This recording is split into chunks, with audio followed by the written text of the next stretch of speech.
Have you ever noticed how a single photograph can hold you captive? You walk past it and suddenly you're not in the present anymore. You're back in that room, hearing their laughter, seeing their smile, feeling the warmth of their hand on your shoulder. A simple picture becomes a doorway to memory, and sometimes a chain to grief. But what if I told you that the way we hold on to these photos can either bring peace to their souls or unknowingly keep them waiting? Today, let's uncover 5 common mistakes people make with photos of their loved ones who have passed, and how you can transform those moments of remembering into acts of love that set both your heart and theirs free. Before we dive in, I'd love for you to pause and leave a short prayer in the comments. Lord, have mercy on the soul I still love. Imagine the power of hundreds of voices joining together, flooding this space with light for those who may still be waiting. The first mistake is this: keeping the photo only to remember, but forgetting to pray. We treasure the photo because we don't want to lose the memory, the sound of their voice calling our name, the way their eyes lit up before blessing us as we left the house. So the picture stays on the dresser, the mantle, beside the candle. We stop, we sigh, we remember. But memory alone, no matter how tender, is not enough. Saint Faustina wrote in her diary that many souls in purgatory suffer not because they are forgotten by God, but because they are forgotten by us not in memory, but in prayer. She saw souls bound not by guilt, but by neglect of intercession, neglect of offering a Mass. We weep, but we never whisper their name in the rosary.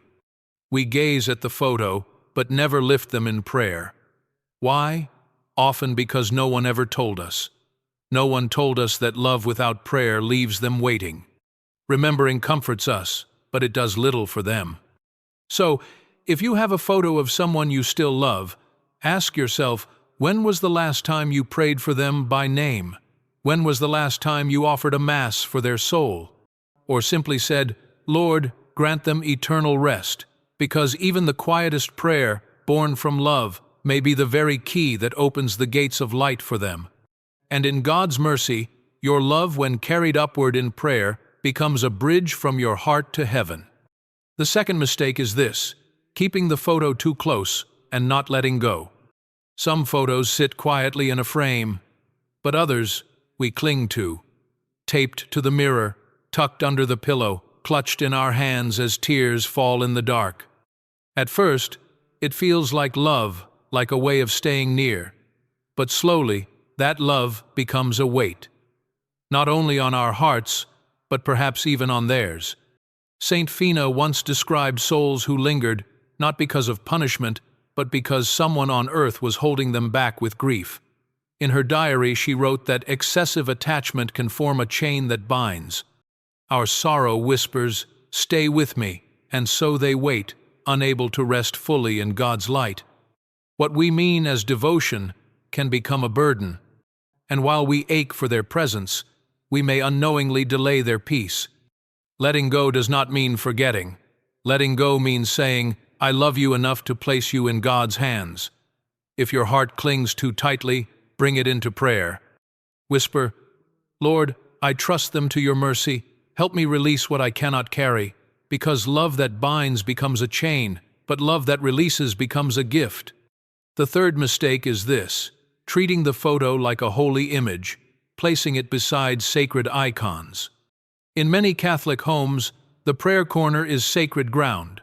A crucifix, a rosary, a Bible, a statue of Our Lady, a candle burning quietly. But sometimes, with the best of intentions, a photo of a loved one finds its way there.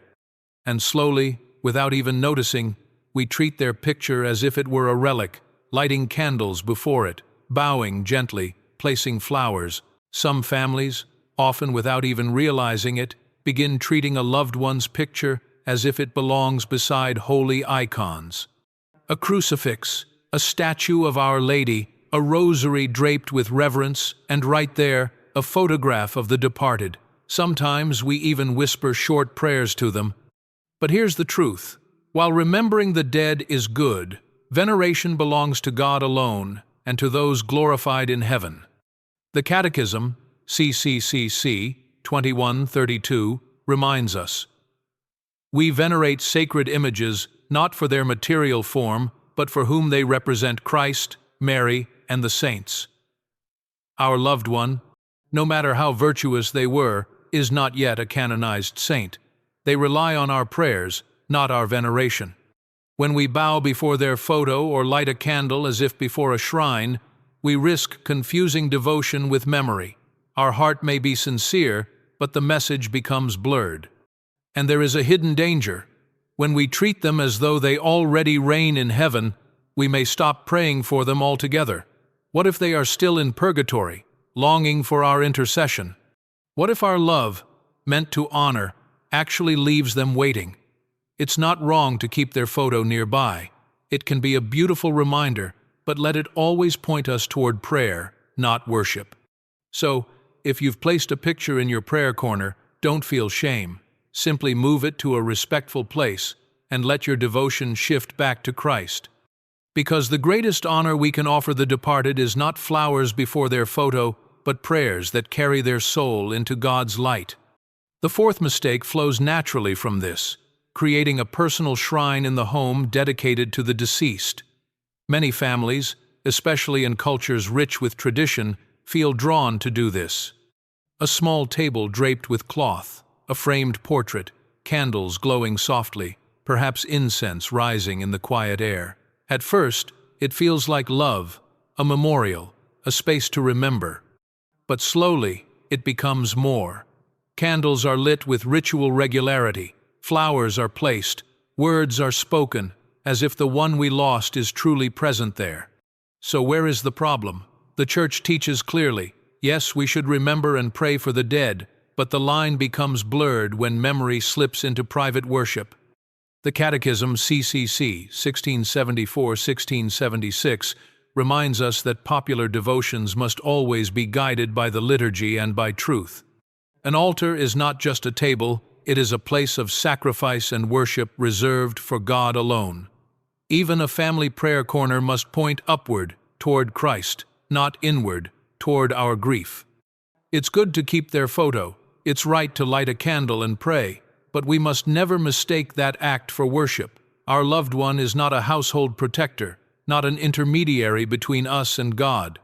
They are a beloved soul, possibly still in need of prayer, and our role is not to elevate them but to lift them up, entrusting them to the mercy of the one who saves.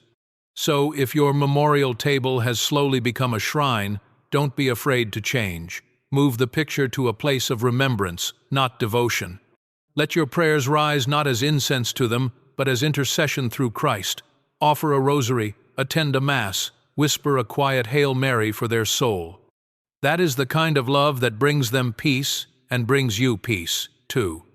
The fifth mistake is perhaps the most delicate: lighting incense, asking for favors, or speaking to the photo as if the deceased could answer.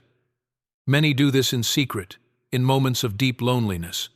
The house is quiet, the grief still lingers like fog, and so we sit before their picture and whisper, "Watch over me, help me through this. If you're here, give me a sign." Sometimes we light candles or incense, not to God, but to them. It feels tender, even comforting, but spiritually, it is dangerous. The Catechism, CCC 2116, warns us clearly, all attempts to communicate with the dead outside of God's providence must be rejected. Why? Because in those fragile moments, when we call into the unseen, we may not draw our loved one closer, but open the door to the deceiver. The enemy doesn't need a carved invitation. Sometimes a single whisper, spoken to the wrong place, is enough to let confusion creep in. And even if no harm comes directly, something subtler can happen. We stop praying for the soul and begin leaning on the soul. Trust quietly shifts from God to one who may still be waiting in purgatory. It's a quiet reversal, a dangerous blur between faith and superstition. So what should we do instead? Speak to God. When your heart aches, ask Jesus to watch over you. When you long for comfort, ask Mary to intercede. And when you miss the one you love, whisper simply, "Lord, have mercy on their soul. I entrust them to you." Because no matter how deeply we love them, they are not our saviors, God Island. If they are already with Him, then they help us only through His will. Let your love become intercession, not invocation. Now you might be wondering, does this mean it's wrong to keep their photo at all? Absolutely not. The Church does not forbid it. But the way we place it, and the heart with which we approach it, matters deeply.